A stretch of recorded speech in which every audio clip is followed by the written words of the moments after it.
I entered the boardroom confidently to deliver my career-defining strategy presentation. 9 months of exhaustive research, countless late nights, and innovative solutions, all leading to this moment.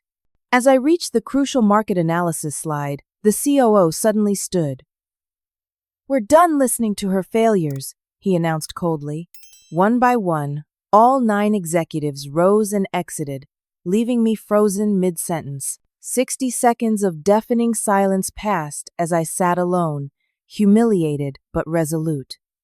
I reached for my phone, fingers trembling slightly, and dialed one number. The call connected after 2 rings. I had rehearsed what to say 100 times in those 60 seconds, but when I heard her voice, all I could manage was, "Allison?" They walked out. All of them, 18 months earlier. I had been the rising star of benchmark marketing. My campaigns had revitalized 3 struggling brands, and my analytical approach combined with creative vision had earned me industry recognition. When Synertech's CEO Franklin Walsh personally recruited me with promises of revolutionizing their outdated marketing approach, it felt like the opportunity of a lifetime. "Louise, we need fresh perspectives here," Franklin had said during my interview, his silver hair perfectly styled and smile practiced to perfection, someone willing to challenge the status quo. "Our company dominated the tech landscape for 15 years, but we've grown complacent. You have exactly the kind of innovative thinking we need." I believed him. Synertech had been a giant in enterprise software, but competitors were stealing market share at an alarming rate.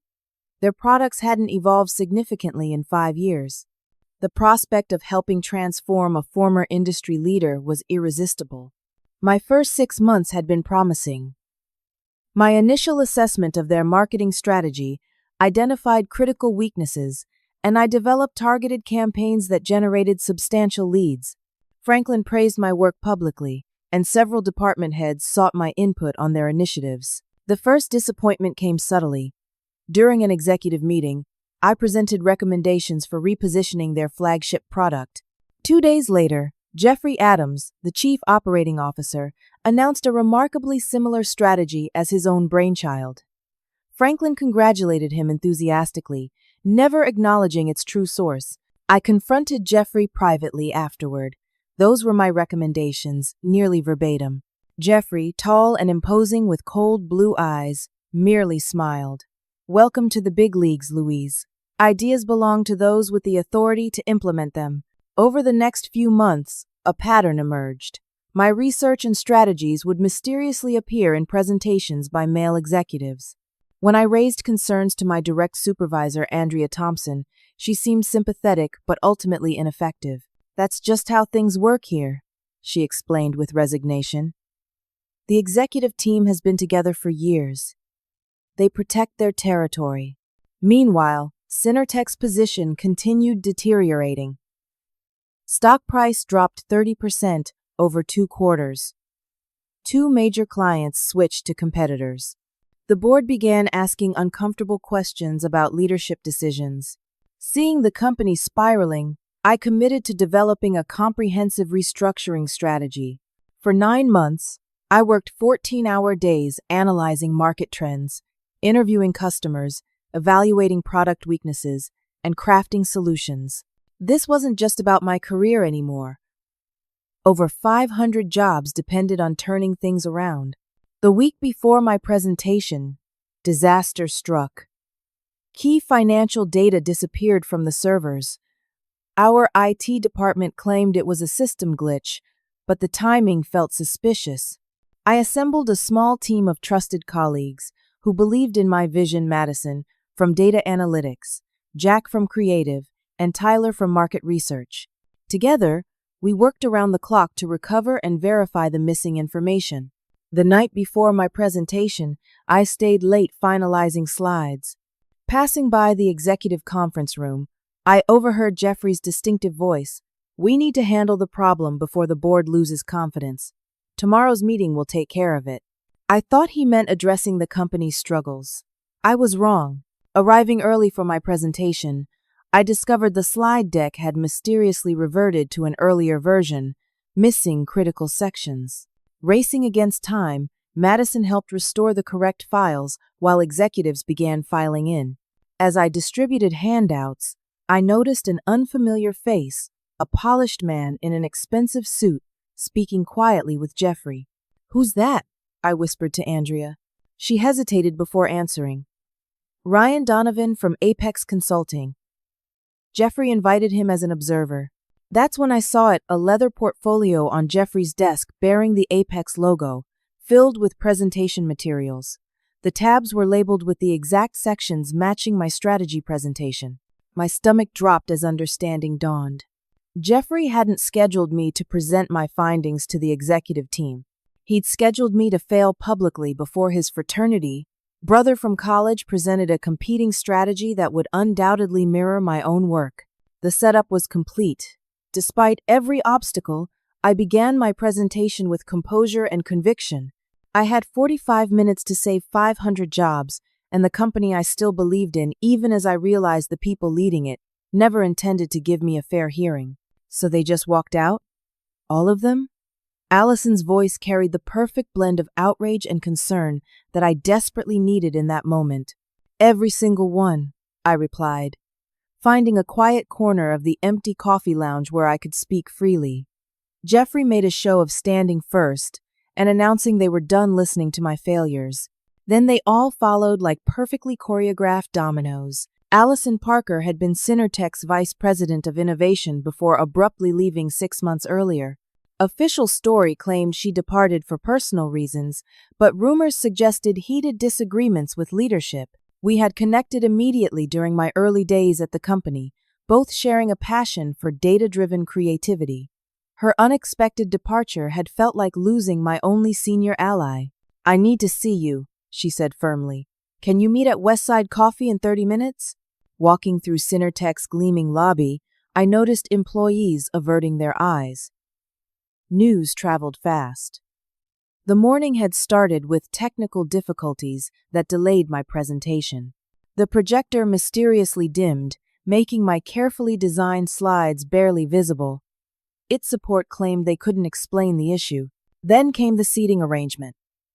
Someone had reorganized the boardroom overnight, placing my position at the far end of the table rather than the presenter's spot. Small sabotage, but the message was clear. I didn't belong at the head of the table. Despite these obstacles, I'd begun strongly, presenting compelling market research showing how competitors were targeting Synertech's weaknesses. I outlined customer pain points, our products no longer addressed, and demonstrated how my proposed strategy would recapture market share. Throughout my opening, Jeffrey checked his watch repeatedly. Other executives exchanged knowing glances. When I reached the section on quarterly performance, Jeffrey interrupted. "These numbers conflict with our official reports," he stated coldly. "Where exactly did you source this information?" "Directly from our sales database and customer surveys," I replied calmly, though my heart raced. "I've included reference codes for each data point in your packets. Convenient that your analysis suggests our current approach is failing," added Gordon Peters, the chief financial officer, without looking up from his phone. I continued, reaching the critical section identifying wasteful initiatives that needed elimination to free resources for innovation. That's when Jeffrey stood. "We're done listening to her failures," he announced, voice dripping with disdain. "This presentation lacks substantive solutions and misrepresents our position. I see no reason to continue." One by one, they stood and filed out. 9 executives, not a single word of support or objection to this unprecedented display. The last to leave was Franklin, who at least had the decency to look uncomfortable, though not enough to stay. 30 minutes later, I sat across from Allison at a corner table in Westside Coffee. The familiar aroma of espresso provided small comfort as I recounted the complete humiliation. "I've spent 18 months at Synertech, 9 devoted entirely to developing this strategy," I concluded. "And they couldn't even give me 15 minutes.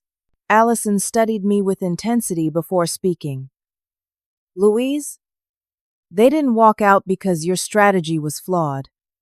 They walked out because it was good. Too good." She glanced around before continuing, her voice lowered. "What I'm about to tell you isn't public knowledge. Synertech is being acquired by Verticorp Industries. The name sent a chill through me. Verticorp was notorious for acquiring companies, stripping valuable assets and intellectual property, then decimating the workforce. That's impossible, I protested. The board would never approve selling to Verticorp. Their business practices are predatory. The board doesn't know yet, not officially, but the executive team has been negotiating secretly for months. Final vote is scheduled in 5 days. My mind raced, connecting disparate pieces. The missing server data. Jeffrey's cryptic comment about handling the problem. The sudden hostility toward innovation. It wasn't just about stealing credit anymore. The executives get massive bonuses if the sale goes through, Allison continued. Jeffrey stands to make $7 million. Franklin, $12 million. They've been deliberately undermining company performance to justify the sale as necessary for survival. How do you know this? Because they tried to involve me before I left. I refused to participate, so they forced me out, but I still have contacts inside who've kept me informed. She reached across the table, gripping my hand. Your strategy threatened everything, Louise. If the board saw a viable path forward without selling, the deal would collapse. I sat back, processing this betrayal. 500 people would lose their jobs, and an iconic American company would be gutted. Also, 9 executives could cash out. There's something else, Allison added hesitantly. The consulting firm presenting after you? They're not just providing an alternative strategy. They're priming the executive team with talking points to convince the board the acquisition is the only viable option. My phone buzzed with a text from Madison. Emergency meeting called. All departments. CEO announcing exciting company direction tomorrow morning. Looking at Allison, I felt anger crystallizing into determination. They're moving faster than we thought. What are you going to do? She asked. They think I'm finished, I replied, straightening my shoulders. But they've made a critical mistake. What's that? They left me nothing to lose. I took a deep breath. And now I know exactly who I'm fighting. As we parted, Allison squeezed my hand. There's someone on the board you should talk to. Daniel Wright. He's questioned the executive team's decisions recently. I can arrange an introduction. Walking back to my apartment, I realized the full magnitude of what I faced. I wasn't just fighting to save my career or even 500 jobs. I was fighting against a group of executives willing to sacrifice an entire company for personal gain. The odds seemed impossible, but something had changed inside me during those 60 seconds alone in the boardroom. Humiliation had hardened into resolve. If they wanted to destroy everything this company stood for, they'd have to get through me first. My phone rang again. Madison? Louise, you need to see this.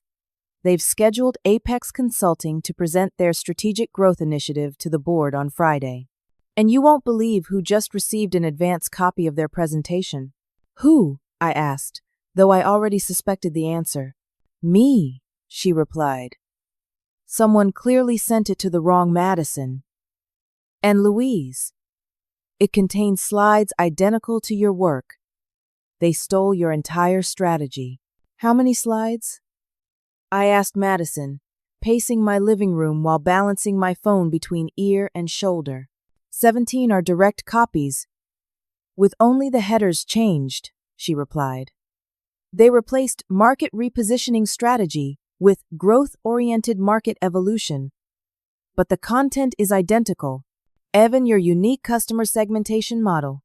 I'd spent 3 months developing that model. Forward it to my personal email. Then delete it from your system immediately. By 9 that evening, my apartment had transformed into Command Central. Madison sat cross-legged on my couch, laptop balanced on her knees as she compiled data. Jack, our creative director, whose sardonic humor masked brilliant strategic thinking, occupied my kitchen table analyzing the stolen presentation. Tyler, our meticulous market researcher, had assembled a timeline of executive decisions that systematically undermined company performance. They've been setting this up for at least 8 months, Tyler explained, pointing to his chart. Look at these product release delays. All perfectly timed to miss market windows by just enough to damage quarterly results without raising immediate alarms. And these marketing budget reallocations, added Jack. They've been quietly diverting funds from successful campaigns to initiatives with historically poor conversion rates. Madison looked up from her laptop. The stock price decline isn't just market conditions. They've engineered it through a series of calculated missteps. The depth of the conspiracy stunned me. These weren't just executives taking credit for others' work. They were deliberately sabotaging their own company for personal gain. My doorbell rang at 9:30. Allison arrived with Daniel Wright, a distinguished board member whose technology patents had helped launch Synertech 20 years earlier. "Miss Harper?" Daniel said, extending his hand. "Allison speaks highly of your capabilities. I understand you've encountered some resistance from the executive team." His understated description of my public humiliation actually made me smile. That's one way to put it. Over the next hour, I presented a condensed version of my strategy, highlighting how Synertech could recapture market leadership by addressing specific competitive weaknesses and customer needs. Daniel listened intently, occasionally asking incisive questions that revealed his deep understanding of both technology and business dynamics. When I finished, he removed his glasses thoughtfully. "This is substantially different from the performance narratives we've received in board meetings," he observed. "Jeffrey has repeatedly characterized our market position as fundamentally compromised by disruptive forces beyond management control." "That's deliberately misleading," I replied. "Our research shows customers still value our core technologies. We've simply failed to evolve them to address emerging needs." Daniel nodded. Two other board members have expressed concerns about the sudden push for this acquisition: Patricia Harrison and William Foster. They've questioned why we're considering selling when our fundamentals remain strong despite recent underperformance. "Because the underperformance is manufactured," Allison interjected. "Show him, Madison." Madison presented her analysis of the quarterly reports, revealing subtle manipulations designed to create a narrative of inevitable decline while technically remaining within accounting guidelines. "This would require coordination across multiple departments," Daniel noted, his expression darkening. "Including finance." "Gordon Peters is fully complicit," I confirmed, referring to the CFO. "He's manipulated reporting categories to obscure positive performance indicators while highlighting negative ones." Daniel fell silent, processing the implications. Finally, he spoke. "The full board votes on the acquisition proposal Friday afternoon.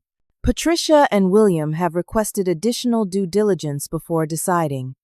I can arrange a private meeting tomorrow evening if you're prepared to present this evidence."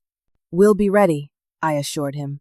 After Daniel left, our team worked through the night, refining our presentation and gathering additional evidence. By morning, exhaustion clouded my vision, but our case had grown stronger. "You need to see this," Tyler called out, gesturing to his laptop. I found the actual acquisition terms buried in an encrypted file server. "The retention bonuses for executives are even larger than we thought. And there's more Verticorp plans to relocate headquarters to Austin, eliminating 70% of current positions within 12 months. 500 jobs was an underestimate," Madison realized. "We're talking closer to 700 people." As my team continued working, I showered and changed, preparing to attend the company-wide meeting where Franklin would announce the exciting future direction. Allison had offered to accompany me for moral support. The company auditorium buzzed with nervous energy when we slipped in through a side entrance. Rumors of major changes had clearly spread. Franklin took the stage, flashing his practiced smile. "Synertech has always been defined by our ability to evolve," he began, launching into carefully crafted corporate speak about strategic realignment and partnership exploration without explicitly mentioning the acquisition. During the question period, a software engineer raised his hand. "There are rumors about potential layoffs if we're acquired by Verticorp. Is there any truth to that?" Franklin's smile tightened. "We're exploring multiple strategic options, none of which have been finalized. However, I can assure you that any decisions will prioritize the long-term health of our organization. The non-answer sparked murmurs throughout the crowd. Another employee stood. Is it true Louise Harper's restructuring strategy was rejected without full consideration? Franklin's gaze swept the room, locating me near the back. His expression hardened slightly. Miss Harper offered some interesting theoretical concepts, but her analysis fundamentally misunderstood market realities and our competitive position. Her limited experience with enterprise-level strategy became evident during her presentation. The public disparagement stung, but also revealed his desperation. Franklin had always maintained a facade of supportive leadership. Attacking me openly showed he felt threatened. Back at my apartment, Madison greeted me with alarming news. Someone used your credentials to email confidential strategy documents to 3 competitors. IT security flagged it this morning. That's impossible, I protested. I haven't accessed those files since yesterday's presentation. They're setting you up, Jack concluded grimly, creating a narrative that you're leaking information out of spite after your presentation failed. The implications were clear. They were establishing grounds to discredit anything I might present to the board. The stakes had just escalated dramatically. My phone rang. Daniel Wright. Louise, I've arranged the meeting with Patricia and William for 7 this evening at Patricia's office downtown. And I've learned something disturbing. Apex Consulting's presentation contains proprietary strategy elements identical to work you developed months ago, predating their involvement. They stole my work, I confirmed. We have proof. This changes everything, Daniel replied. We're no longer just opposing an acquisition. We're potentially dealing with intellectual property theft and securities fraud. As I hung up, I stared at my team, 4 people against 9 executives with millions of dollars at stake. The odds remained overwhelming. But for the first time, I felt a glimmer of hope. We had truth on our side, and maybe, just maybe, that would be enough. The next morning, I arrived at Cinertech to find security waiting at my office door. Miss Harper, the head of security said apologetically, I need your company ID and devices. Your access has been temporarily suspended pending an investigation into confidential information breaches. My team had warned me this might happen, but the reality still felt like a physical blow. As I surrendered my badge and laptop, curious colleagues watched from behind cubicle walls. My carefully built professional reputation was being systematically dismantled. Mark, I addressed the security head quietly, you know me. Do you really believe I'd compromise company data? His eyes flickered with doubt. Just following orders, Louise. The directive came directly from Mr. Adams. I nodded, understanding. Everyone had mortgages and families. Fighting executive leadership wasn't a luxury most could afford. In the lobby, I encountered Andrea Thompson, my direct supervisor. She pulled me aside, voice lowered. This isn't right, Louise. A lot of us know it. Then why isn't anyone speaking up? I challenged. Because we've seen what happens to people who challenge Jeffrey and Franklin. Her eyes darted nervously, like Allison Parker. What really happened with Allison? I pressed. Andrea hesitated before answering. She discovered evidence of financial misreporting and confronted Franklin directly. 2 days later, security was escorting her out for alleged protocol violations no one could specifically identify. And everyone just accepted that? You don't understand the culture they've created, Andrea replied. Anyone who questions leadership decisions gets isolated, then eliminated. Middle management has been systematically replaced with people loyal to Jeffrey. The few who remain are too scared to risk their livelihoods. I studied her carefully. Where do you stand, Andrea? She glanced around before answering. I have 3 kids in college, Louise. But, she pressed a thumb drive into my palm. This contains internal projections for the next 4 quarters.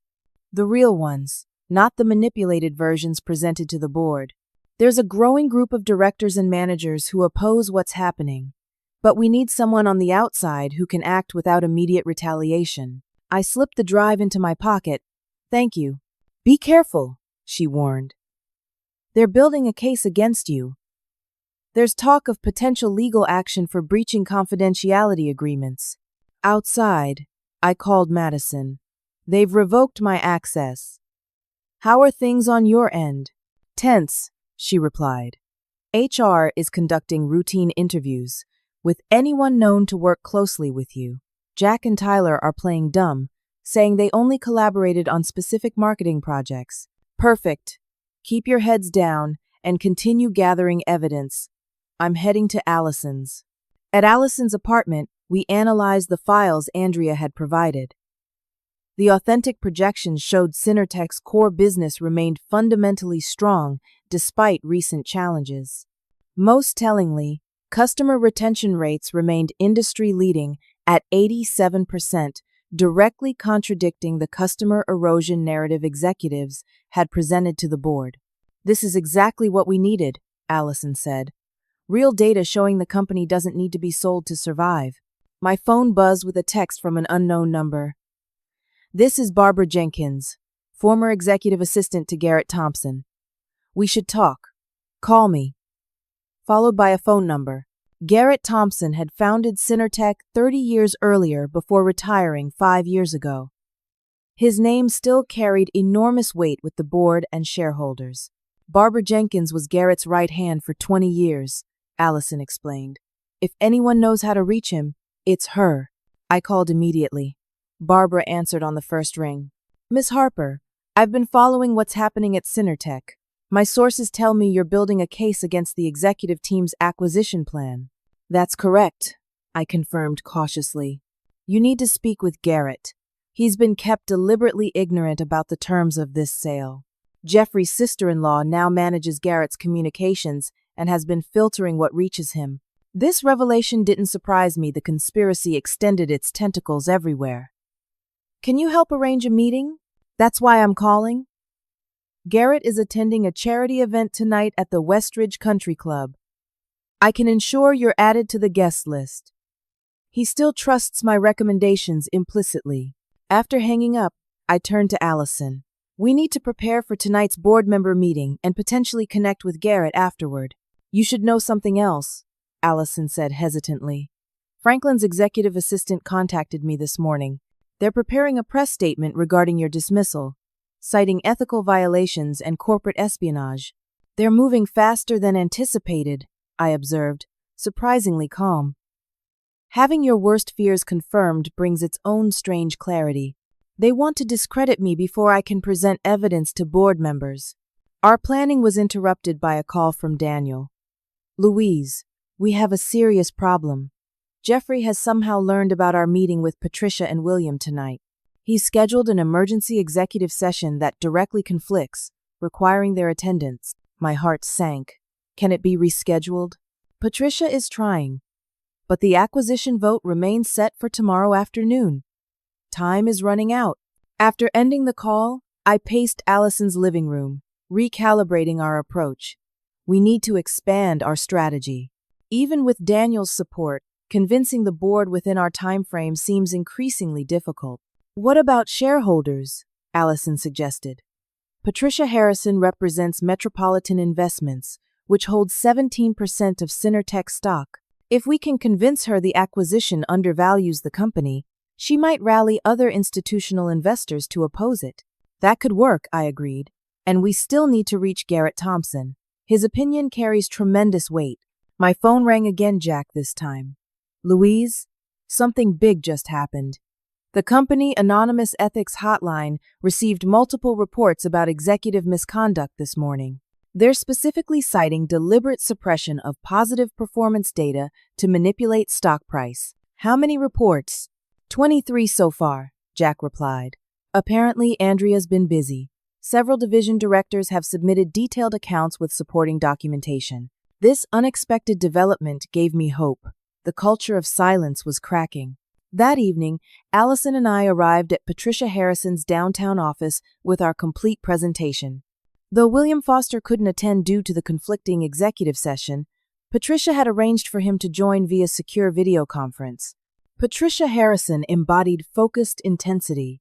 In her early 60s, with steel gray hair and piercing eyes, She had built Metropolitan Investments into a powerhouse through disciplined analysis and unsentimental decision-making. "You have 30 minutes," she stated after brief introductions. "Convince me." I began with the manipulated performance data, contrasting official board presentations with actual internal metrics. Patricia's expression remained neutral, but her rapid note-taking suggested engagement.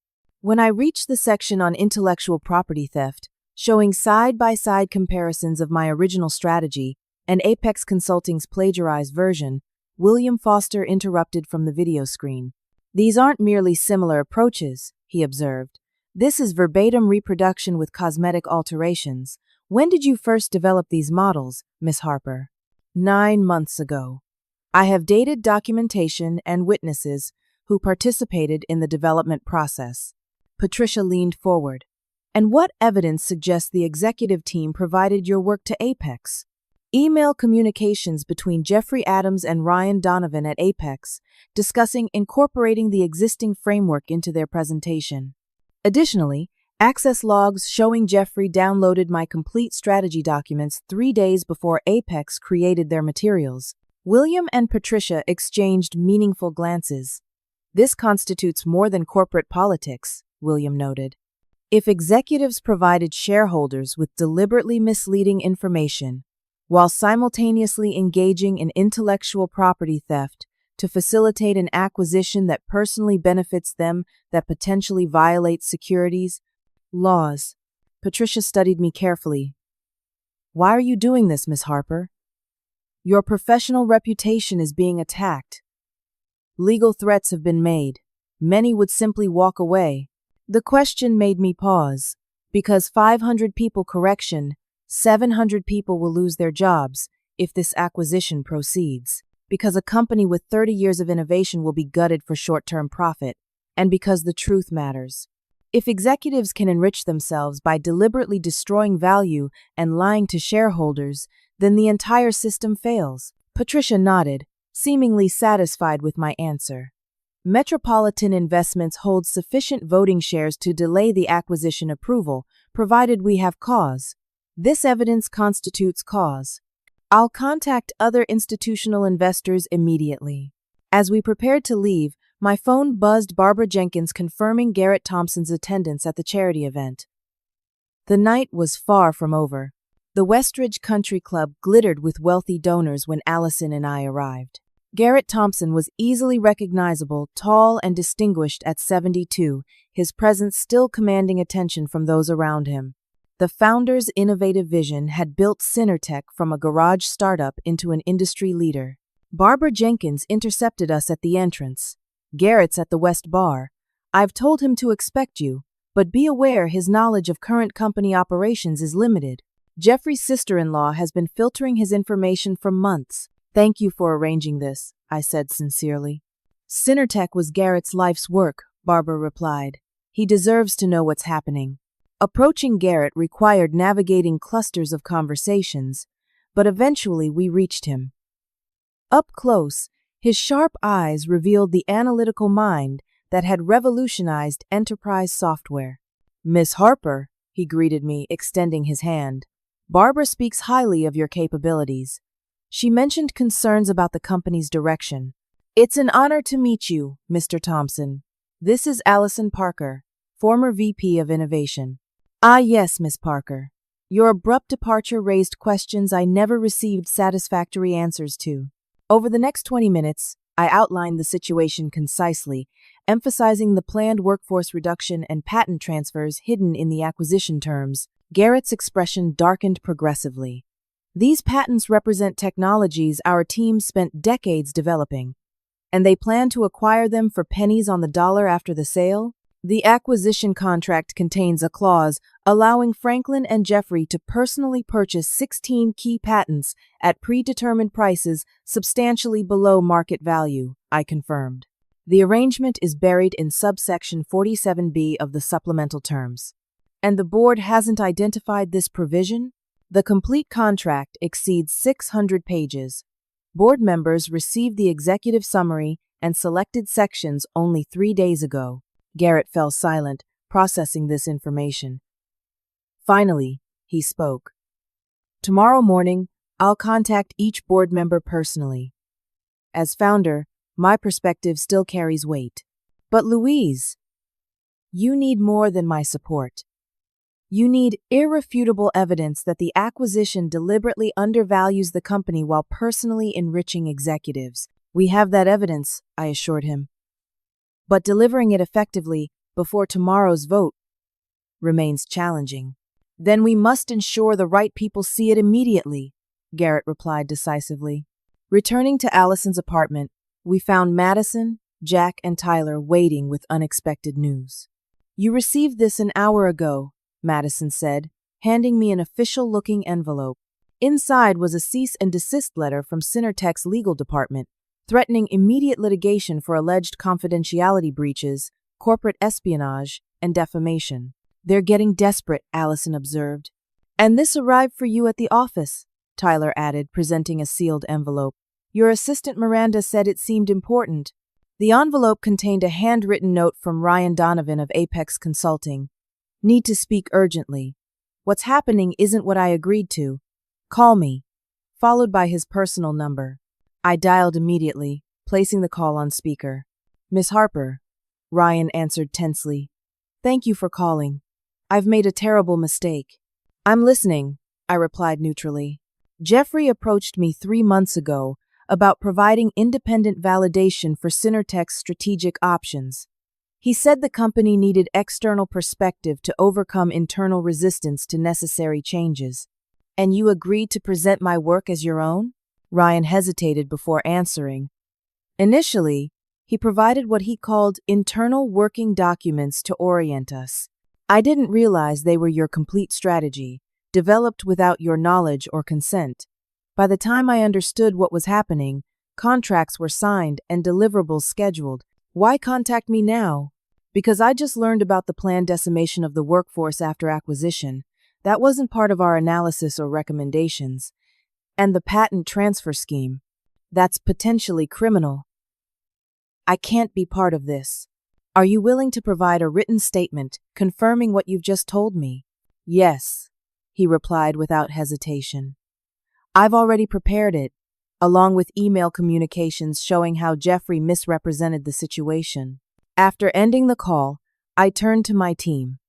This changes our approach entirely. Ryan's statement provides independent corroboration of the executive's misconduct. The board meets at 2 tomorrow afternoon, Madison noted. We have less than 18 hours to finalize our strategy.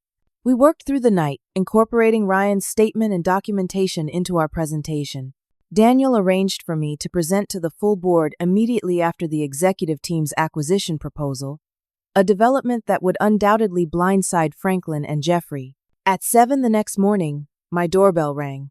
A courier delivered an envelope containing a formal letter from Synertech's Human Resources Department, terminating my employment for gross misconduct and violations of confidentiality agreements. I showed it to Allison without comment. They're panicking, she observed, which means we're on the right track. At noon, we received word that Garrett Thompson had successfully contacted 6 of the 9 board members, expressing grave concerns about the acquisition. Patricia Harrison had rallied institutional investors representing 43% of outstanding shares to demand greater scrutiny of the terms. 2 hours later, our team gathered at the law offices adjacent to Synertech's headquarters, where Daniel had arranged for us to enter the board meeting through a private entrance. Our evidence was compiled, our strategy finalized. The culmination of months of work and 18 hours of intensive preparation would come down to the next 60 minutes. As we prepared to leave for the meeting, my phone rang Andrea Thompson. Louise, she began urgently, something's happening. Security is collecting devices from everyone on your former team. They're seizing computers and phones without explanation. They're eliminating evidence, I realized, anything that could corroborate our claims. That's not all, Andrea continued. Jeffrey just announced that legal action against you will commence tomorrow, alleging you attempted to sabotage the acquisition for personal gain. They're claiming you secretly negotiated with competitors while undermining company performance. The absurdity would have been laughable if the stakes weren't so high. Thanks for the warning, Andrea. Stay safe. Ending the call, I faced my team. This is our last chance to turn back. Once we enter that boardroom, there's no return to normal careers at Synertech. They're preparing legal action against me already, and you could all face similar retaliation. Madison spoke first. I didn't spend 70-hour weeks helping build your strategy to watch it get stolen, and hundreds of colleagues lose their jobs. My resume needed updating anyway, Jack added with characteristic dry humor. The right thing isn't always the easy thing, Tyler concluded simply. Allison smiled. Looks like you've built quite a team, Louise. Let's go make corporate history. Together, we walked towards Synertech's headquarters, ready for the final confrontation. The Synertech boardroom projected power through understated elegance gleaming mahogany table, floor-to-ceiling windows overlooking the city skyline, and walls adorned with tasteful artwork. As we waited in an adjacent conference room, Daniel briefed us on the meeting's progression. Franklin is presenting the acquisition as an essential strategic repositioning. Jeffrey follows with financial projections showing continued independence as unsustainable. They've allocated 90 minutes for their complete presentation. And me? I asked. You're scheduled for 30 minutes immediately after. Patricia Harrison insisted on hearing alternative perspectives before voting. Through the glass partition, I could see board members arriving 9 individuals who would determine the fate of 700 employees and a 30-year corporate legacy. Patricia Harrison nodded slightly in my direction as she entered, a subtle acknowledgement of our alliance. At precisely 2 o'clock, the meeting began. Franklin's resonant voice carried through the partition as he welcomed attendees and outlined the agenda. Though we couldn't see the presentation slides, his practiced delivery extolled the tremendous opportunity and synergistic potential of the Verticorp acquisition. Jeffrey followed with his portion, voice confident as he presented financial projections. Our analysis conclusively demonstrates that current market conditions make continued independent operation increasingly unsustainable. The proposed acquisition represents optimal shareholder value while preserving core technological assets. The carefully crafted corporate language obscured the brutal reality gutting the workforce and stripping valuable patents for personal profit. At 3:30, Daniel entered our waiting area. They're finishing now. Louise, you're up next. Ready? I nodded, gathering my materials. Madison squeezed my hand supportively as I followed Daniel toward the boardroom. Entering, I immediately felt the atmosphere shift. Franklin and Jeffrey exchanged alarmed glances, clearly unprepared for my appearance. Board members displayed varying reactions ranging from curiosity to skepticism. Board members, Daniel began formally, before voting on the proposed acquisition, Patricia Harrison and I requested hearing alternative perspectives. Louise Harper has prepared analysis suggesting different strategic options with potentially superior outcomes for shareholders and employees alike. Franklin interrupted immediately. Point of order. Miss, Harper is no longer employed by Synertech, having been terminated this morning for serious policy violations, including unauthorized disclosure of proprietary information, which is precisely why her perspective is essential, Patricia countered smoothly. If Miss Harper's termination was related to her opposition to this acquisition rather than legitimate misconduct, the board should be aware before voting. The chairperson, Eleanor Matthews, nodded. We'll hear Miss Harper's presentation, after which the executive team may respond. Taking position at the front of the room, I connected my laptop to the display system. Thank you for this opportunity. I'll begin with actual company performance metrics contrasted with those presented in acquisition materials. For the next 20 minutes, I methodically presented evidence demonstrating deliberate manipulation of performance data, customer retention statistics, and market position to create a false narrative of inevitable decline. Board members leaned forward, expressions growing increasingly concerned as discrepancies mounted. These performance misrepresentations serve a specific purpose, I continued, advancing to my next section. Creating artificial justification for an acquisition that primarily benefits executive leadership rather than shareholders or employees.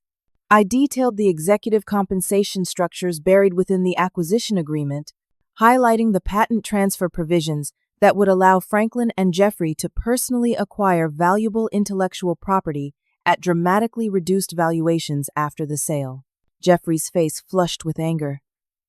These accusations are preposterous and potentially libelous. Miss Harper was terminated for cause after attempting to undermine company operations. Is it also preposterous that you provided my proprietary strategy work to Apex Consulting?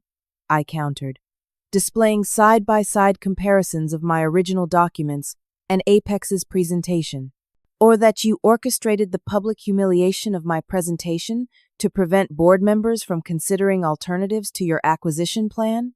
Franklin attempted intervention. These comparisons are selective and misleading. I continued without acknowledging his interruption, advancing to Ryan Donovan's signed statement confirming how executives had misrepresented the situation and provided my work without attribution. The boardroom temperature seemed to drop several degrees as directors processed these revelations. William Foster broke the silence. If these allegations are substantiated, we're potentially discussing securities violations, not merely internal politics. They are substantiated, came a new voice from the doorway. Garrett Thompson entered, his commanding presence immediately drawing all attention. I've spent the morning reviewing Miss Harper's evidence. In 30 years building this company, I've never witnessed such a fundamental breach of fiduciary responsibility. The next moments unfolded with stunning rapidity. Patricia Harrison produced independent financial analysis, confirming my projections of Synertech's viability without acquisition. Daniel presented legal opinions regarding potential securities violations in the acquisition disclosures. Jeffrey, increasingly cornered, attempted deflection. This coordinated attack is clearly designed to disrupt a carefully structured transaction that represents the best available option given market realities. The market realities you deliberately engineered, I interjected, displaying internal communications showing systematic undermining of successful initiatives, including cancellation of product launches that market testing indicated would succeed, reallocation of resources from high-performing projects to known underperformers, and deliberate delays in addressing customer concerns to reduce satisfaction metrics. Franklin, sensing the momentum shifting irrevocably, attempted a new approach. Board members, while some of Ms. Harper's concerns may warrant further investigation, the acquisition timeline requires immediate decision. Verticorp's offer expires tomorrow, leaving insufficient time for extended due diligence. Actually, Patricia replied coolly, I spoke with Verticorp's CEO this morning. They've agreed to extend the decision window by 30 days to allow proper evaluation of all options. Interestingly, they were unaware of several key company performance metrics we discussed. The revelation visibly shocked Franklin and Jeffrey. Their carefully constructed timeline was collapsing. In desperation, Jeffrey launched a direct attack. Ms. Harper's presentations contained confidential information improperly removed from company systems. Her actions constitute corporate espionage and breach of employment agreements. Every document in my presentation was either provided by current employees concerned about misrepresentation to shareholders, obtained through proper channels before my termination, or available in public filings, I responded calmly. And regarding alleged confidentiality breaches, perhaps you should explain why my access credentials were used yesterday to email sensitive documents to competitors while I was demonstrably elsewhere with multiple witnesses. The calculated setup had backfired spectacularly. Board members exchanged troubled glances as the pattern of deception became undeniable. Franklin, attempting damage control, addressed Garrett directly. These dramatic characterizations overlook the fundamental business realities. The fundamental reality, Garrett interrupted firmly, is that the company I founded has been systematically undermined by its current leadership for personal enrichment. That stops today. Eleanor Matthews, the board chairperson, finally intervened. I believe we've heard sufficient evidence to justify postponing any acquisition vote, pending comprehensive investigation of these allegations. I propose establishing an independent committee to evaluate Ms. Harper's evidence and the executive team's response. Before voting could commence, an unexpected voice joined the discussion. Jennifer Winters, Synertech's normally reticent general counsel, stood from her seat at the side of the room. Board members, I feel professionally obligated to provide additional context, she stated formally. For the past 4 months, I've maintained detailed documentation of potentially problematic executive actions after noticing irregularities in acquisition preparations. She distributed sealed folders to each board member. These contain evidence corroborating Ms. Harper's central claims, including email communications where executives explicitly discussed suppressing positive performance indicators to justify the acquisition. The revelation stunned everyone, including me. Jennifer had attended every executive meeting, silently observing while documenting the conspiracy. Jeffrey's composure finally shattered. This is absurd. The timing of these supposed revelations perfectly aligned to interrupt a legitimate business transaction, a transaction that would have netted you personally $7 million while eliminating 700 jobs. I finished for him. While allowing you to purchase patents developed by hundreds of dedicated engineers over decades for a fraction of their value, Franklin, attempting to salvage the situation, inadvertently delivered the final blow. The workforce reductions were never finalized. Initial discussions suggested possibly 40%. He stopped abruptly, realizing his critical error. Initial discussions? Patricia pounced immediately. Your board presentations explicitly stated no structural workforce decisions had been determined, leaving those entirely to Verticorp's discretion post-acquisition. The admission of deliberate misrepresentation to the board proved decisive. Eleanor Matthews called for an immediate vote to place the executive team on administrative leave pending full investigation. The motion passed unanimously. 3 months after that fateful board meeting, I stood in the same boardroom, now transformed by morning sunlight streaming through the windows. Gone was the tension that had pervaded the space during the confrontation. Instead, a sense of renewal and purpose filled the air as I prepared to present our quarterly results to the newly reformed board of directors. The intervening months had been intensely challenging, yet deeply rewarding.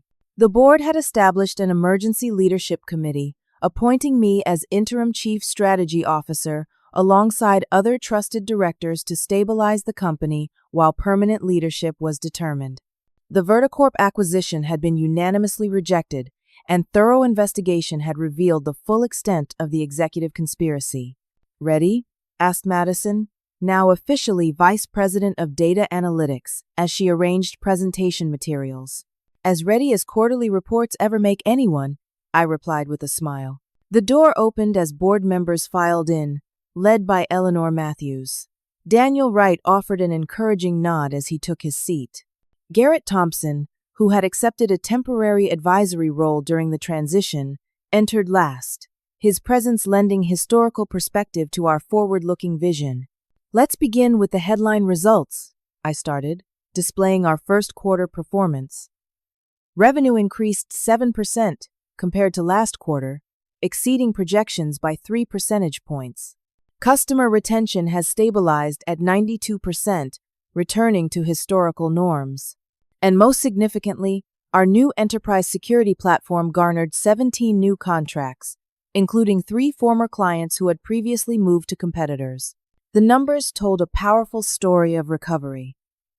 After revealing the executive misconduct, we had moved swiftly to implement key elements of my original strategy. Product development accelerated, marketing realigned with actual customer needs, and transparent communication rebuilt trust with clients, employees, and shareholders. The workforce remains our greatest asset, I continued, advancing to employee metrics. Voluntary turnover has decreased from 27% to 8% this quarter. The anonymous employee satisfaction survey shows 76% now express confidence in company direction compared to 31% 6 months ago. Eleanor Matthews nodded appreciatively. Remarkable progress in such a condensed time frame. What challenges remain most pressing? Rebuilding our innovation pipeline represents our greatest opportunity and challenge, I acknowledged. The previous leadership's systemic underinvestment in research and development created a 2-year gap in our product evolution. We're addressing this aggressively, but truly revolutionary advancements require sustained commitment. After completing my presentation and answering detailed questions, the board unanimously approved our next quarter strategy and budget allocations. As the meeting concluded, Eleanor asked me to remain behind. "Louise, the board has completed its executive search process," she began once others had departed. "We'd like to offer you the permanent position of Chief Strategy Officer, with potential advancement to Chief Operating Officer within 18 months. The offer represented everything I had worked toward: recognition, influence, the opportunity to shape an iconic company's future. Yet something felt incomplete. "I'm deeply honored," I replied sincerely, "and tremendously proud of what we've accomplished in stabilizing Synertech. However, I'd like to request 48 hours to consider the offer." Eleanor seemed surprised but nodded. "Of course." Though I should mention the decision was unanimous, with particularly strong advocacy from Garrett and Patricia. Walking through the office afterward, I observed the transformed atmosphere. Where anxiety and political maneuvering had once dominated, collaboration and innovation now flourished. Teams worked together across departmental boundaries, empowered by new leadership that valued contribution over hierarchy. The investigation into the former executives had yielded swift consequences. Franklin and Jeffrey faced securities fraud charges, with substantial evidence provided by Jennifer Winter's meticulous documentation. The patent transfer scheme, once exposed, had particularly outraged prosecutors given its brazen self-dealing. Other executives received varying consequences based on their involvement. Some cooperated with investigators, providing evidence in exchange for leniency. Others maintained loyalty to Franklin and Jeffrey, only to find themselves implicated in the expanding investigation. That evening, I met Allison at our now regular cafe table where this journey had begun 3 months earlier. "So," she said, studying my expression, "Eleanor made the offer."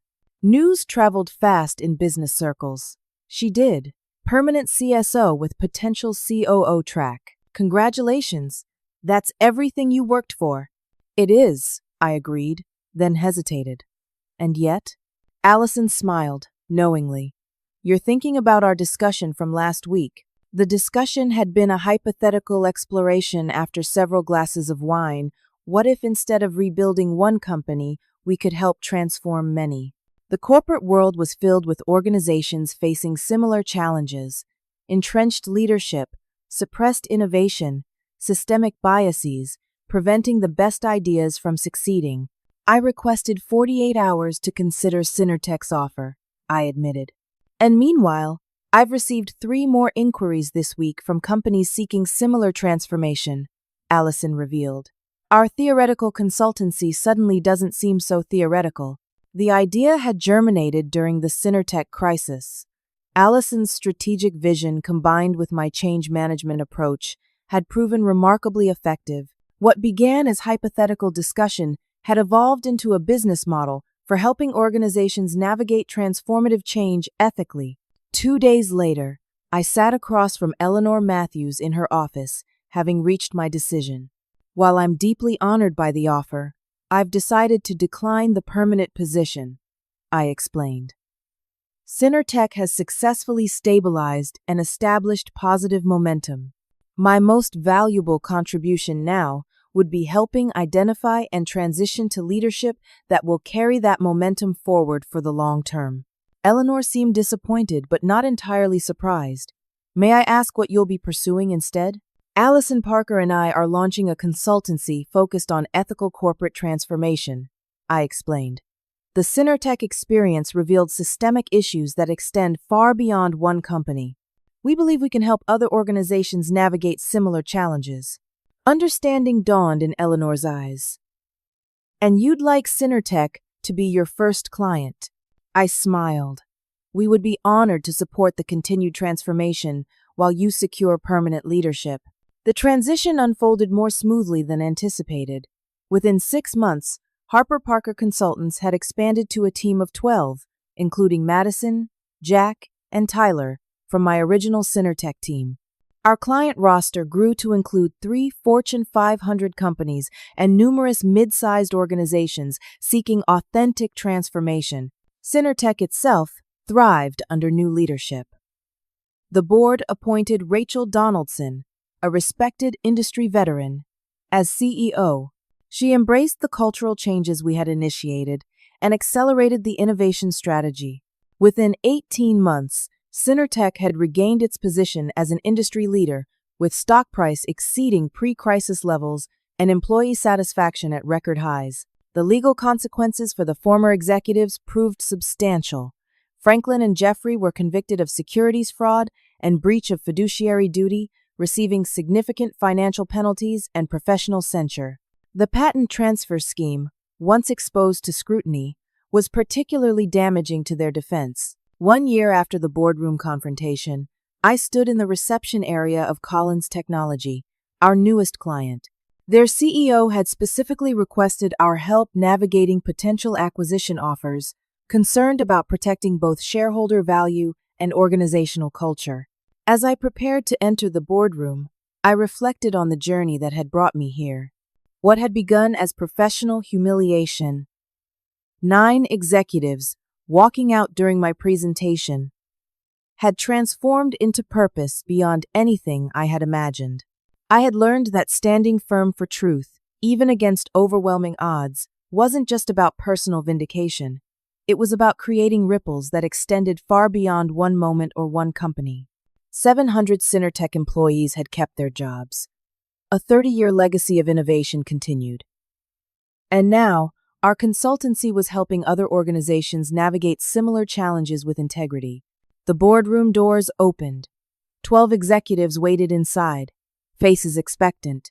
Taking a deep breath, I stepped forward confidently, knowing my voice would be heard. The greatest lesson wasn't just about corporate politics or strategic positioning. It was about courage, the courage to stand alone when necessary, to call that one crucial number when everything seems lost, and to believe that integrity ultimately prevails, even when powerful forces align against it. Sometimes, the most important call you make isn't to the person with the most power, but to the person with the most conviction.